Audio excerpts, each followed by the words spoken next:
नमस्कार, बहुत स्वागत है आपका। और आप देख रहे हैं इंडिया वॉइस का डिजिटल प्लेटफॉर्म। मैं हूं आनंद विजय सिंह और आज हमारे साथ हमारे सहयोगी लखनऊ से अजहर खान जुड़े हुए हैं। जाहिर सी बात है कि इस समय जो सबसे हॉट मुद्दा है, चाहे वो उत्तर प्रदेश के परिदृश्य से हम देखें या राष्ट्रीय स्तर पर जो चर्चाएं चल रही हैं जिन मुद्दों को लेकर, उस परिदृश्य से देखें तो राम मंदिर में कथित चंदा चोरी का जो मामला है उसका विवाद अभी भी चल रहा है। उस पर आरोप और प्रत्यारोप का दौर अभी भी चल रहा है।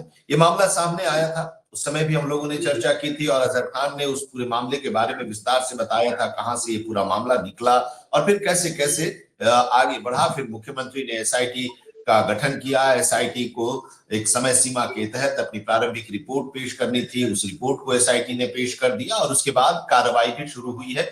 8 लोगों के खिलाफ आरोप एफआईआर दर्ज हुआ है और उनकी गिरफ्तारी हुई है अभी। फिर अगली सुनवाई इस पर मंडे को होगी। 3 दिन तक का उनको न्यायिक हिरासत में भेजा गया है।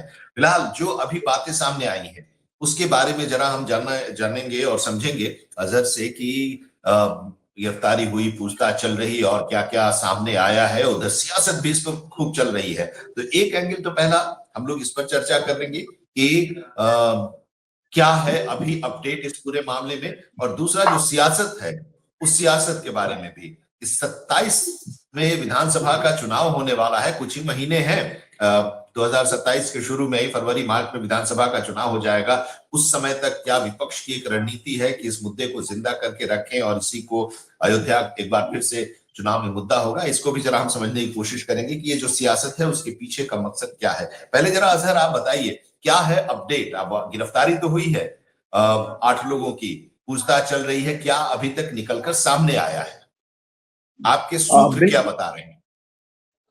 बिल्कुल देखिए, राम मंदिर चढ़ावा चोरी मामले को लेकर एसआईटी ने अपनी प्रारंभिक रिपोर्ट शासन को सौंप दी थी। अपर मुख्य सचिव गृह संजय प्रसाद को वो रिपोर्ट सौंपी गई थी और उसके बाद से ही लगातार जो जांच का दायरा है वो अब बढ़ता नजर आ रहा है। क्योंकि देखिए, ट्रस्ट ने खुद ही 8 लोगों पर नामजद एफआईआर कराई, जिसमें कई लोग शामिल हैं और कई गंभीर धाराओं में मुकदमा दर्ज हुआ है। देखिए, जिसमें टिन्नू यादव है और महेंद्र यादव है और इसके अलावा लवकुश हैं और इसके अलावा अनुकल्प मिश्रा है, लवकुश मिश्रा है, अविनाश शुक्ला है। तो ये तमाम लोग हैं। एसबीआई के कई कर्मचारी जो हैं वो भी इसमें शामिल हैं। और जिस तरीके से देखिए, टिन्नू यादव का नाम शुरू से ही सामने आ रहा था। चंपत राय के ड्राइवर हैं, मंदिर में ट्रस्ट में काफी आना जाना था उनका, किसी तरह की कोई चेकिंग नहीं होती थी, बेधड़क आते जाते थे, तमाम चीजों का हिसाब किताब भी वो रखते थे। और इसी के साथ ही इनका जो भतीजा है महेंद्र यादव, उसका भी नाम जो है वो सामने आ रहा है कि उसके नाम भी एफआईआर जो है वो दर्ज हुई है। और इसके समेत देखिए, लवकुश मिश्रा है, अनुकल्प मिश्रा है, अविनाश शुक्ला है और भी तमाम लोग हैं। कुल 8 लोगों को आरोपी बनाया गया है, जिनको कोर्ट में पेश किया गया और उनको 3 दिन की न्यायिक हिरासत में भेजा गया है। अब पुलिस आगे इनकी और रिमांड बढ़ाएगी, जिसको लेकर जब सोमवार को कोर्ट में पेश किया जाएगा इन तमाम लोगों को, इसके बाद पुलिस जो है वो इनकी कस्टडी रिमांड और आगे बढ़ाने की मांग जरूर कर सकती है। क्योंकि देखिए, इन लोगों से पूछताछ होगी और कौन कौन लोग इसमें शामिल हैं। क्योंकि देखिए, दान राशि गणना को लेकर भी एसआईटी ने जो है कई तरीके की बात कही थी और जो व्यवस्था थी, निगरानी व्यवस्था थी, उस पर भी सवाल उठाए थे कि जो कलेक्शन आ रहा है उसकी निगरानी किस तरीके से की जा रही है और जो गणना जो कर्मचारी थे और जो ट्रस्ट के पदाधिकारी थे उनके बीच क्या रिलेशन है और उन लोगों की नियुक्ति किस तरीके से हुई जो गणना कर्मचारी हैं। इन तमाम पहलुओं पर एसआईटी जांच कर रही थी। एसआईटी ने जैसे ही प्रारंभिक रिपोर्ट सौंपी उसके बाद से ही लगातार जो एफआईआर है वो ट्रस्ट ने खुद ही करा दी। अब ये भी बात सामने आ रही है कि चंपत राय ने इस्तीफा दे दिया है और इनके अलावा जो है देखिए, चंपत राय ट्रस्ट के महासचिव हैं और इसके अलावा देखिए जो अनिल मिश्रा हैं उन्होंने भी इस्तीफे की बात कही है। ये भी बात सामने आ रही है, लेकिन इसकी कोई आधिकारिक पुष्टि अभी तक नहीं हुई है। क्योंकि ये बातें सामने आ रही हैं। देखिए, बीते दिनों अरविंद केजरीवाल जो हैं वो भी अयोध्या दौरे पर थे और उन्होंने भी कई तरीके के आरोप लगाए और ये बात कही कि जो एफआईआर दर्ज की गई है इसमें सिर्फ छोटे लोगों के नाम हैं, जो ट्रस्ट के पदाधिकारी हैं उनके नाम नहीं शामिल हैं और छोटे लोगों को फंसाकर बड़े लोगों को बचाने का काम किया जा रहा है। और उन्होंने ये भी कहा मुख्यमंत्री योगी आदित्यनाथ को मीडिया से संबोधित करते हुए कि महाराज जी, इन लोगों की नजर आपकी कुर्सी पर भी है और आप क्यों इनका साथ दे रहे हैं। इस तरीके की बात अरविंद केजरीवाल के द्वारा की गई थी। तो फिलहाल इस पूरे मामले में अब राजनीति भी होती नजर आ रही है, क्योंकि विपक्ष के पास ये मुद्दा काफी अहम, लोगों की आस्था से जुड़ा हुआ मुद्दा है और राम मंदिर उत्तर प्रदेश के लिए हमेशा से हॉट टॉपिक रहा है। तो ऐसे में किस तरीके से विपक्ष के द्वारा लगातार इस मामले को हवा दी जा रही है। अखिलेश यादव ने देखिए कल ट्वीट किया, उन्होंने कहा कि सीसीटीवी फुटेज गायब कर दी गई है, 40 दिन में 70 सीसीटीवी फुटेज गायब कर दी गई है। और ये भी उन्होंने कहा कि सीसीटीवी का मतलब चंदा चोरी टीवी, इस तरीके से परिभाषित किया उन्होंने। लगातार अखिलेश यादव भी सरकार पर, ट्रस्ट के पदाधिकारियों पर आरोप लगा रहे हैं और लगातार इस तरीके की बात कह रहे हैं। वो तो एसआईटी को लेकर भी ये कह रहे थे कि सबसे पहले एसआईटी की ही जांच कराई जाए। तो इसको लेकर देखिए अखिलेश यादव लगातार सरकार पर निशाना साधते नजर आ रहे हैं इस पूरे मामले को लेकर। और उनका साफ तौर से यही कहना है कि कई लोगों से आस्था का जुड़ा ये मामला है, किस तरीके से राम मंदिर का चंदा चोरी हुआ और करोड़ों रुपए का जो है वो घोटाला हुआ। और अब इस पूरे मामले में देखिए संजय सिंह जो है वो भी इससे पीछे नहीं रहे। संजय सिंह ने एसआईटी के जो अध्यक्ष हैं विजय विश्वास पंत, जो लखनऊ के मंडल आयुक्त हैं, उनसे मुलाकात की। वो उसके एक दिन पहले संजय सिंह ने प्रेस कॉन्फ्रेंस करी और ये बात कही कि राम मंदिर निर्माण के लिए जो जमीन खरीदी गई थी उसमें बड़ा घोटाला किया गया था। देखिए उसके बाद ही एसआईटी के जो अध्यक्ष हैं उन्होंने मुलाकात के लिए बुलाया, समय दिया गया, क्योंकि संजय सिंह पहले से ही कह रहे थे कि मैं समय मांग रहा हूँ, एसआईटी के द्वारा समय नहीं दिया जा रहा और मेरे पास भ्रष्टाचार के तमाम कागज मौजूद हैं। तो फिर जब संजय सिंह को समय दिया गया, संजय सिंह पहुंचे हैं और तमाम वो दस्तावेज सौंपे हैं। संजय सिंह का इस बात को लेकर आरोप है कि देखिए जमीन महंगी खरीदी गई, 4 करोड़ की जमीन 25 करोड़ की खरीदी गई, 9 करोड़ की जमीन 55 करोड़ की खरीदी गई। तो इस तरीके के आरोप भी लगाए हैं और तमाम दस्तावेज एसआईटी को सौंपे हैं। एसआईटी उस पहलू पर भी जांच कर रही है। तो ये तमाम ऐसे मामले हैं जिसको लेकर देखिए लगातार विपक्ष जो है वो भी हमलावर है सरकार पर। और देखिए मुख्यमंत्री जब अयोध्या दौरे पर गए थे, इस पूरे मामले को लेकर मुख्यमंत्री योगी आदित्यनाथ का बयान आया था, उन्होंने इस बात को लेकर जो आश्वासन है वो दिया था, लोगों को आश्वस्त किया था कि देखिए एसआईटी अपना काम कर रही है, जल्द ही दूध का दूध पानी का पानी होगा, 15 दिन में ही एसआईटी रिपोर्ट सौंप देगी।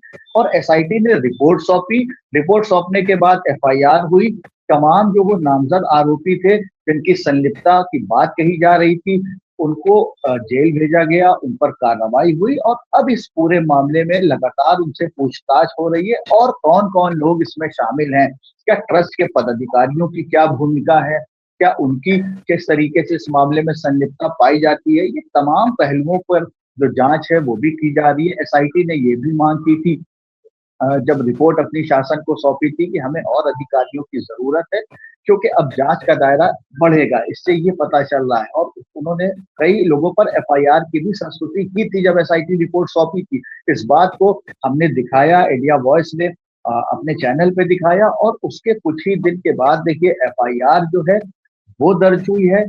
8 लोगों को नामजद बनाया गया है, इसमें टिन्नू यादव की अहम भूमिका बताई जा रही है। हालांकि टिन्नू यादव की बीवी का ये कहना है कि उनको फंसाया जा रहा है, वो छोटे कर्मचारी हैं और इस तरीके की बात कही जा रही है। हाँ, एक और खबर आ रही है, वो हम आपके जरिए उसके उसके बारे में जानना चाहेंगे, आपके सूत्र क्या बता रहे हैं कि टिन्नू यादव के घर से और वहां हॉस्टल से नकद बरामद किए गए हैं कई लाख रुपए। बिल्कुल, देखिए ये तमाम जो आरोपी गिरफ्तार हुए हैं, ये भी खबर सामने आ रही है कि इन सब लोगों के पास से लगभग 80 लाख रुपए की बरामदगी हुई है। बहुत बड़ा अमाउंट है। अभी फिलहाल इतनी ही बरामदगी हुई है, अब कितना रुपया कहाँ छुपाया गया है, क्योंकि देखिए विपक्ष तो ये भी आरोप लगा रहा है कि तमाम आभूषण जो है वो भी गायब हुए हैं सोने चांदी के। तो ये कितनी बात कहाँ तक ये बात सच है, क्या वाकई में ये आभूषण चोरी हुए हैं जो दान के लिए वहां पर लोग चढ़ावा चढ़ाते थे, जो दान करते थे, आखिर उनकी किस तरीके से ये तमाम चीजें गायब की गई, ये कितना सच है या कितना झूठ है, फिलहाल ये जांच का विषय है। एसआईटी जांच कर रही है, लेकिन 80 लाख रुपए इन तमाम लोगों के पास से बरामद हुए हैं।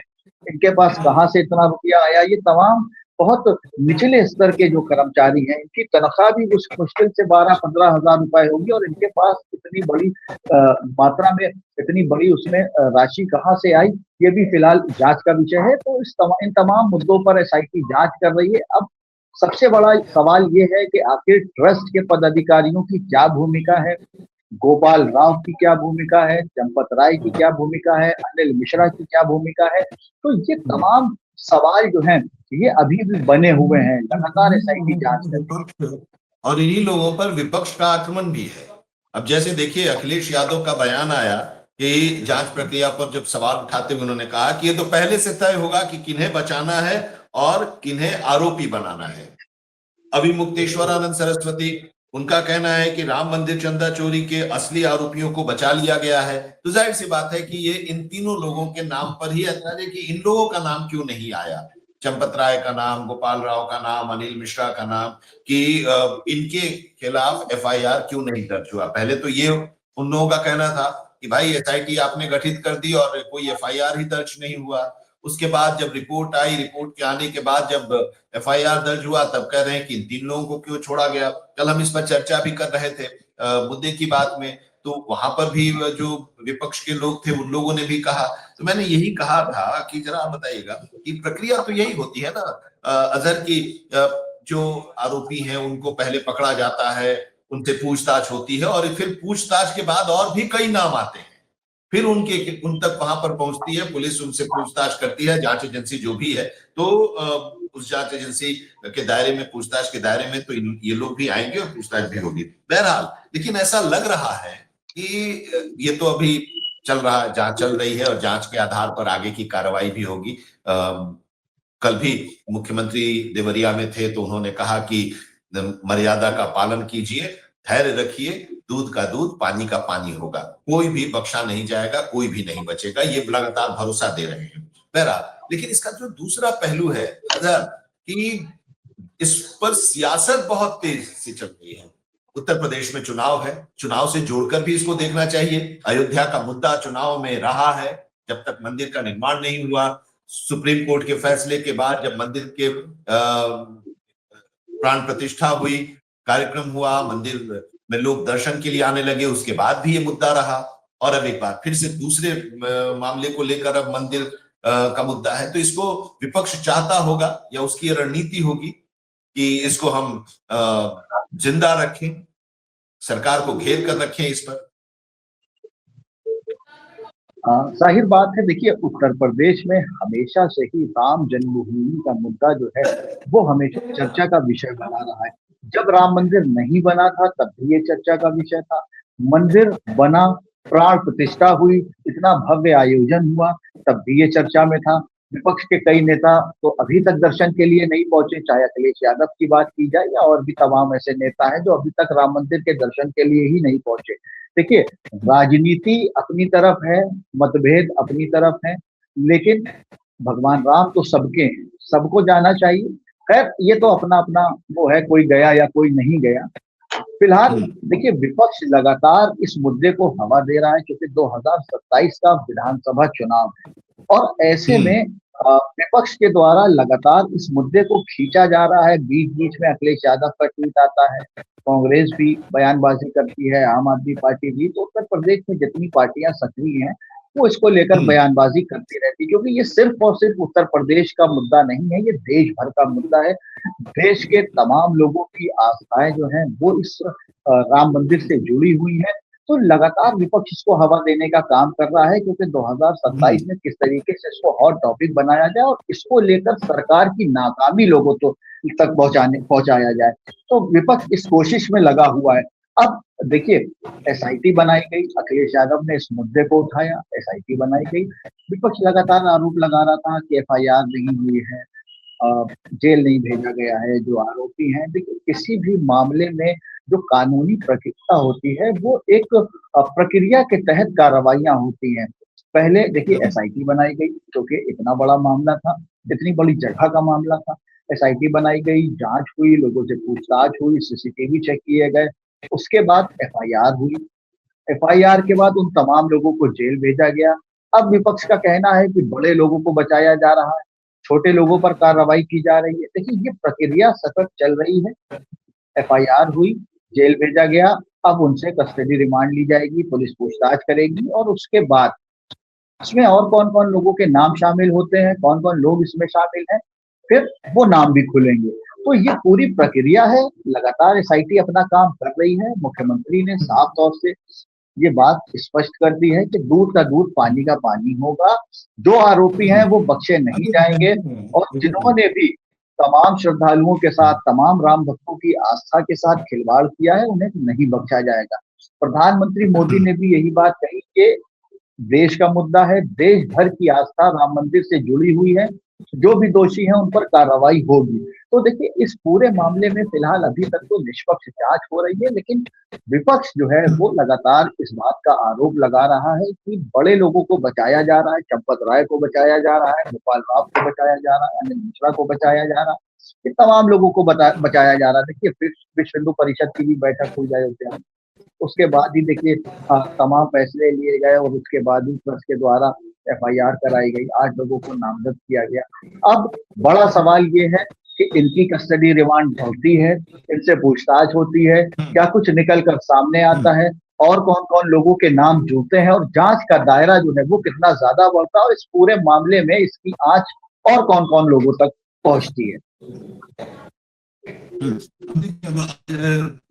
केजरीवाल के बारे में आपने कहा वो आए थे और उन्होंने मीडिया को संबोधित किया, कई आरोप लगाए। अरविंद केजरीवाल को लेकर अजय राय, प्रदेश कांग्रेस अध्यक्ष, उनका एक ट्वीट आया है और वीआईपी अरविंद केजरीवाल के वीआईपी ट्रीटमेंट पर उन्होंने सवाल उठाया है।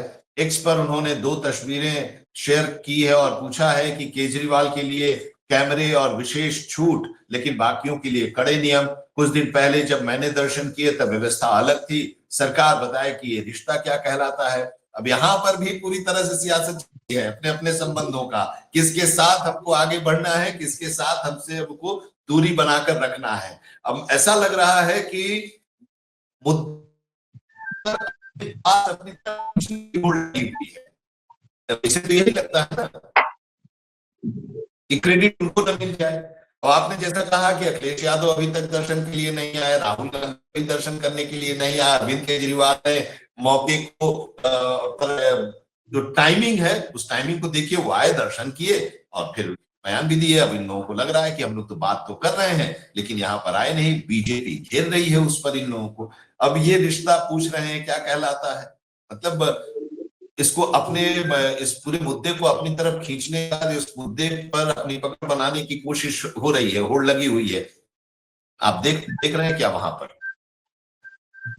बिल्कुल, देखिए साफ तौर से विपक्षी कोई भी पार्टी हो, अब आम आदमी पार्टी भी इससे अछूती नहीं रही। अरविंद केजरीवाल आए, जो आपने सही कहा, अजय राय ने जिस तरीके से बयान दिया कि उनको किस तरीके से खास प्रोटोकॉल दिया गया, कैमरा भी अंदर पहुंचा, फोटो शूट भी हुए और इन्होंने प्रेस कॉन्फ्रेंस भी की, तमाम तरीके के बयान दिए। देखिए अरविंद केजरीवाल लगातार जिस तरीके से जो शराब घोटाले वाला मामला था उसमें देखिए किस तरीके से अपने आप को पीड़ित बताते हैं कि इनको जेल भेजा गया, मनीष सिसोदिया को जेल भेजा गया, इन तमाम चीजों का जिक्र भी उन्होंने अपनी प्रेस कॉन्फ्रेंस में जब मीडिया को संबोधित किया तो उसमें भी इस तरीके की बात जो है वो उन्होंने कही। तो देखिए अरविंद केजरीवाल अभी तक नहीं पहुंचे थे, लेकिन जो समय उन्होंने चुना है, जब राम मंदिर का मुद्दा लगातार गरमाया हुआ है, किस तरीके से चढ़ावा चोरी मामले को लेकर बयानबाजियां हो रही हैं, विपक्ष की हमलावर है और तमाम सरकार की तरफ से भी जवाब दिया जा रहा, ऐसे में अरविंद केजरीवाल पहुंचे। अखिलेश यादव तो अभी भी नहीं पहुंचे, राहुल गांधी तो अभी भी नहीं पहुंचे, लेकिन विपक्ष जो है,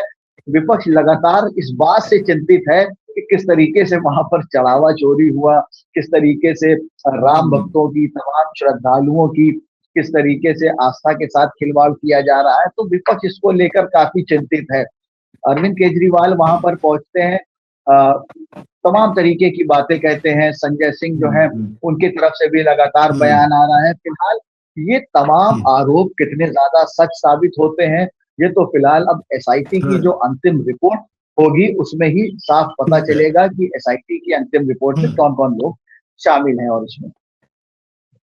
ठीक है, आप नजर बनाए रखिए इस पर, आगे भी हम लोग अपडेट लेते रहेंगे, चर्चा करते रहेंगे और अजहर के जरिए हम अपने दर्शकों तक इस पूरे मामले के बारे में जो भी अपडेट आते रहेगा हम पहुंचाते रहेंगे। इसको लेकर जो सियासत चल रही है उसके बारे में भी बताते रहेंगे। तो इसे तमाम खबरों के लिए आप जुड़े रहिए इंडिया वॉइस के डिजिटल प्लेटफॉर्म पर, और साथ ही आप अपनी राय और कमेंट जरूर दीजिए, हमें आपके कमेंट का इंतजार रहेगा।